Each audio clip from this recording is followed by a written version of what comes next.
Então, como já foi dito, hoje o capítulo é sobre os Países Baixos e a Escandinávia. Os Países Baixos é a designação correta do país que nós normalmente chamamos Holanda. Na verdade, a Holanda é apenas uma das províncias, talvez a mais importante, mas uma das províncias dos Países Baixos. Mas nós hoje vamos estudar então Menno-Simons nos Países Baixos, depois Hanstausen na Dinamarca e finalmente Laurentius e Olaus Petri na Suécia. Foram estes os reformadores destes países e é exatamente isso que nós vamos estudar hoje. Então, começando por Menno Simons nos Países Baixos, na Holanda. Durante a Idade Média, os Países Baixos foram penetrados pela mensagem evangélica disseminada pelos missionários valdenses, de que nós já falámos num dos primeiros programas desta série de programas que estamos a fazer sobre o livro Grande Conflito. Certamente os meus irmãos e irmãs se lembram-se do que eu disse sobre os valdenses, aquele povo extraordinário que defendeu e sustentou a verdade bíblica durante a Idade Média. Estes valdenses chegaram mesmo a traduzir a Bíblia valdense na língua holandesa. A par desta ação dos valdenses, deu-se a perseguição da Igreja de Roma a todos os que ousavam pôr em causa os seus dogmas. Os ensinos de Lutero encontraram também abrigo nos Países Baixos, suscitando vários homens que se dedicaram a proclamar a mensagem da Reforma. Da Frísia, uma das províncias dos Países Baixos, surgiu o pregador anabatista Menno Simons, que nasceu em 1496 e morreu em 1561. Os seus seguidores viriam a ser conhecidos como menonitas. Ainda existe hoje uma igreja menonita espalhada pelo mundo. Como eu disse, Menno Simons nasceu em 1496 em Vitmarsum, na província da Frísia, que era então parte do Sacro Império Romano Germânico. Ele cresceu num ambiente rural, aprendeu latim e algum grego durante a formação para se tornar sacerdote da Igreja de Roma. Foi ordenado ao sacerdócio em 1515 em Utrecht. Ele ignorava totalmente a Bíblia, nunca a tendo lido por ter medo de que ela o levasse a adotar ideias heréticas. Mas por volta de 1526 surgiu na sua mente uma dúvida sobre a doutrina romana da transubstanciação, ou seja, sobre a doutrina da missa, da transformação, da suposta transformação do pão na carne de Cristo e do vinho no sangue de Cristo. Esta dúvida que o atormentava considerou ele ser uma tentação de Satanás, pelo que procurou livrar-se dela, dedicando-se à oração.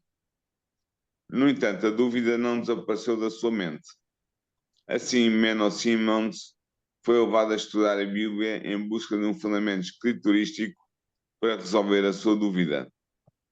A leitura da Bíblia, juntamente com a leitura dos escritos de Lutero, levou-o a adotar a fé reformada. Em 1531, Menno tomou contato com o conceito de rebatismo, que lhe pareceu bastante estranho. Ao testemunhar em Louvaina a execução de um homem cujo crime era ter sido rebatizado, Menno começou a pesquisar as escrituras sobre a questão do batismo de crianças. Em breve ele se convenceu de que o batismo infantil não tinha fundamento bíblico e que o arrependimento e a fé são condições necessárias para o batismo. Na verdade, ao pesquisar a Bíblia, ele encontrou textos como Romanos, capítulo 6, versículos 3 a 6, e Colossenses, capítulo 2, versículo 12, em que fica muito claro que o batismo, o símbolo do batismo, obriga a que o batismo seja por imersão total do crente na água e não por expressão de alguma água na cabeça do crente. Também eu descobri o Atos 8, versículos 36 a 39, o batismo do eunuco por Filipe, e viu claramente que havia o eunuco tinha sido batizado por imersão depois de ter uma crença consciente na messianidade de Jesus Cristo. Ele também percebeu, por exemplo, que em Atos 16, versículos 30 a 33, o episódio do carcereiro de Filipos, uma das condições para o batismo válido era crer em Jesus. Ora, apenas pessoas adultas e não bebés podiam crer em Jesus para serem batizados. Eu descobri também em Atos 2, versículo 38, num discurso de Pedro no Pentecostes, que uma das condições para o batismo era o arrependimento. E descobriram em Atos 22, 16, no relato da conversão de Paulo, que confessar fé em Jesus era outra condição para o batismo. E, portanto, ele chegou à conclusão que o batismo não podia ser validamente administrado a crianças.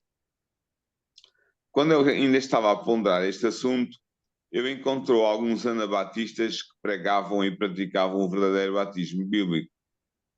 Quando o seu irmão Peter foi morto, juntamente com um grupo de anabatistas em Bolsward, em 1535, Menon experimentou uma profunda crise espiritual. Assim, em 12 de janeiro de 1536, Menon Simons rejeitou o sacerdócio e abandonou a Igreja de Roma, devotando-se a ensinar as doutrinas anabatistas. Durante 25 anos, ele viajou acompanhado da sua mulher por toda a Holanda e pelo norte da Alemanha, enfrentando grandes privações e correndo sempre perigo de vida. Trabalhava sobretudo entre as classes mais pobres, mas exerceu uma ampla influência. Sendo naturalmente eloquente, apesar de ter tido uma educação limitada, ele era um homem de integridade, humilde e cortês. Ele exemplificava na sua vida os preceitos que ensinava. Os anabatistas dos Países Baixos, que aderiram à fé proclamada por Menon Simons, sofreram ampla perseguição, mas multiplicaram-se em grande número, sendo conhecidos como menonitas, porque eram seguidores de Menon. Hoje a Igreja Menonita e a Igreja dos Irmãos são descendentes do movimento lançado por Menon Simons, e como eu disse, estas igrejas ainda existem hoje, espalhadas pelo mundo. Entretanto, as doutrinas da Reforma veiculadas pelos escritos de Lutero e de Calvino penetravam também nos Países Baixos. A reação do imperador, o suzerano dos Países Baixos, o governante dos Países Baixos, impôs no país uma terrível perseguição. Ler a Bíblia, ouvir pregar a Bíblia, ou mesmo falar sobre a Bíblia, eram crimes punidos com a morte na fogueira. Orar a Deus em segredo, deixar-se inclinar perante uma imagem ou cantar um salmo eram também crimes punidos com a morte. Assim, milhares de holandeses pereceram sob o reinado de Carlos V e de Filipe II. Mas a senha dos perseguidores era mais do que superada pela fé dos mártires. Não apenas homens, mas também mulheres e jovens moças exibiam uma coragem inamovível. As mulheres colocavam-se ao lado da fogueira em que os maridos iriam ser executados e cantavam salmos para os encorajar no seu martírio.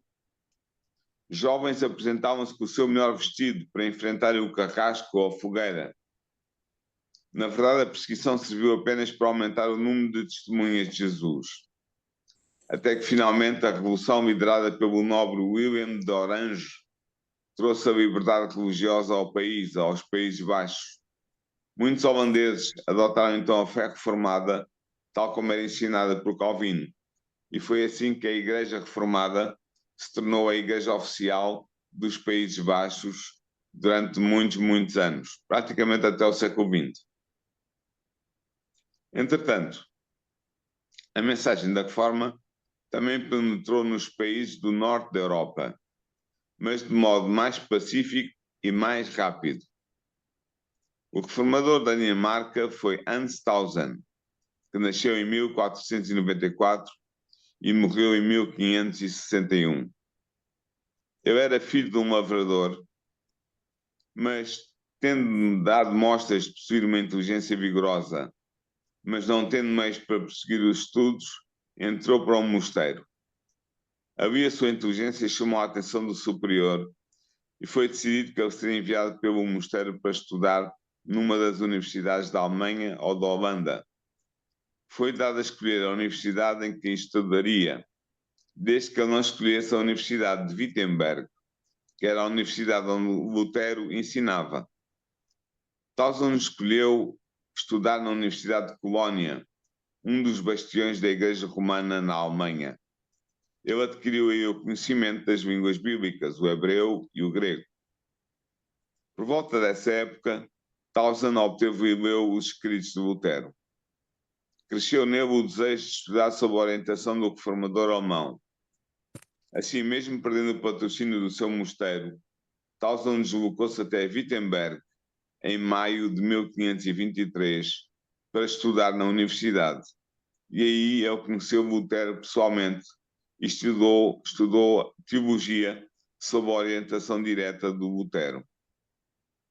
Ao regressar à Dinamarca, Tausend começou a disseminar as ideias luteranas entre os seus confrades, os outros membros do mosteiro, explicando o verdadeiro significado da Bíblia e apresentando a fé reformada. Quando o prior do mosteiro descobriu que Tausend se tinha tornado adepto das ideias de Lutero, enviou em 1525 para o mosteiro da Ordem de São João em Viborg. Mas Tausend continuou a ensinar aí as ideias luteranas.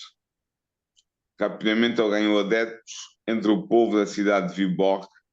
Tendo abandonado o mosteiro, começou a pregar na igreja de São João, mas em breve a igreja era pequena demais para os que queriam ouvir a nova doutrina.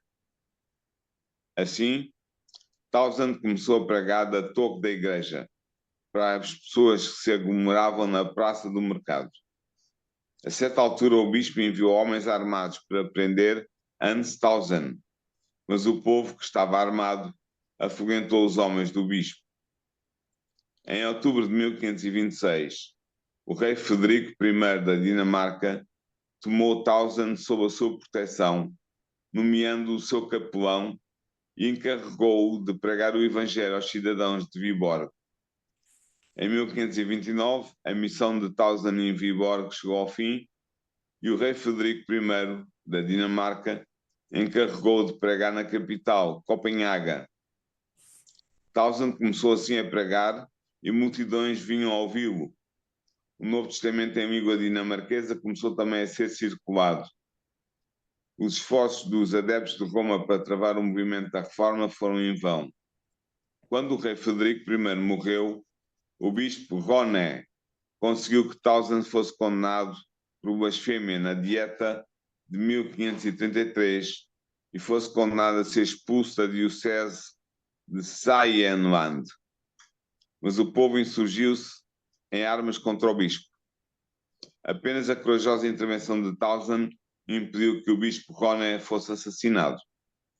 Tausend continuou a pregar a fé reformada e em 1542 ele foi nomeado bispo de Ribe, um cargo que ocupou durante 20 anos, e assim a Dinamarca aceitou a fé reformada luterana e a fé luterana tornou-se a fé da Dinamarca oficialmente reconhecida pelo Estado, sendo a Igreja Luterana a Igreja do Estado da Dinamarca a partir desta data. Entretanto, na Suécia, um pouco mais ao norte, as ideias da reforma luterana também receberam acolhimento. Os líderes da reforma na Suécia foram dois irmãos. O Laurentius Petri, que nasceu em 1499 e morreu em 1573, e o outro irmão, Olaus Petri, que nasceu em 1493 e morreu em 1552. Ambos estudaram na Universidade de Wittenberg, na Alemanha, entre 1518 e 1520, tendo contacto direto com os reformadores alemães e com o próprio Martinho Lutero. Os dois irmãos eram homens de ardente piedade, sólidos conhecimentos teológicos e muita coragem. Decididos a reformar a igreja do seu país, Laurentius e Olaus começaram a pregar aí a fé reformada. Olaus estabeleceu uma relação de amizade com o rei sueco Gustavo Vasa, trabalhando sob a proteção real e tornando-se chanceler do reino a partir de 1523. Ou seja, tornou-se primeiro-ministro da Suécia.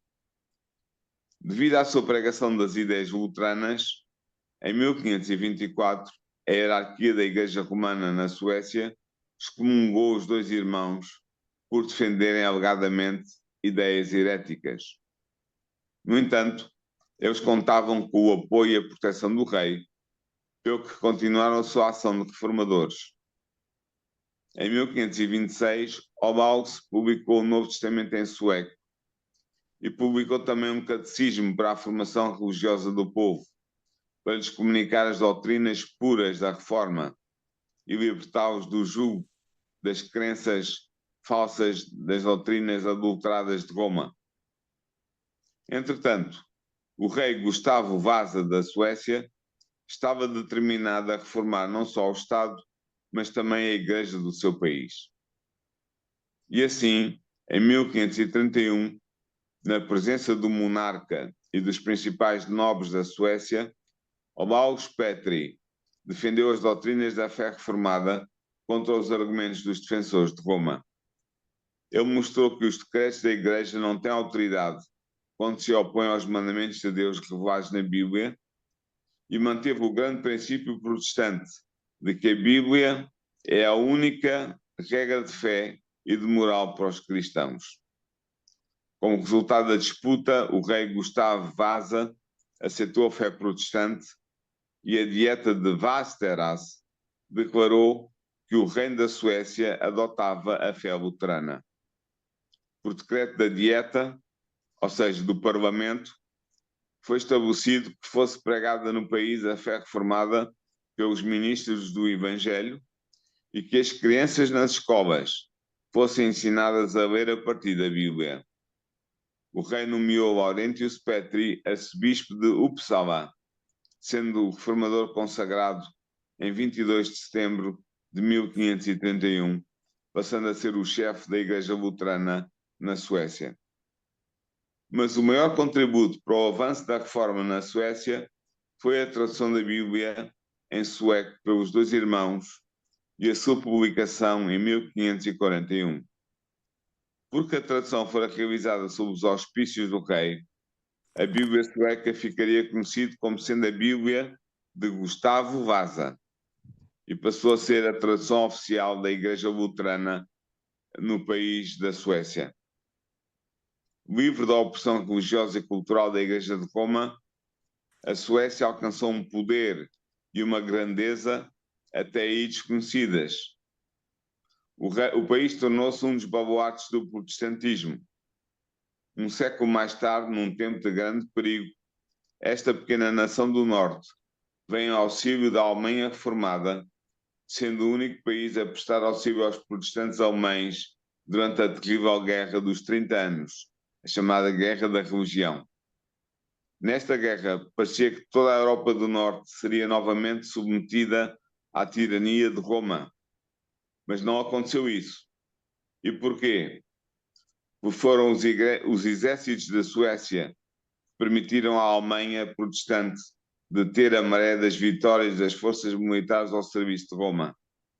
Graças à intervenção da Suécia luterana, foi conquistada definitivamente a tolerância para os protestantes, fossem eles calvinistas ou luteranos, e foi restaurada a liberdade de consciência nos países que tinham aceito a reforma, nomeadamente na Suécia, na Finlândia, na Dinamarca, na Holanda e em muitas partes da Alemanha.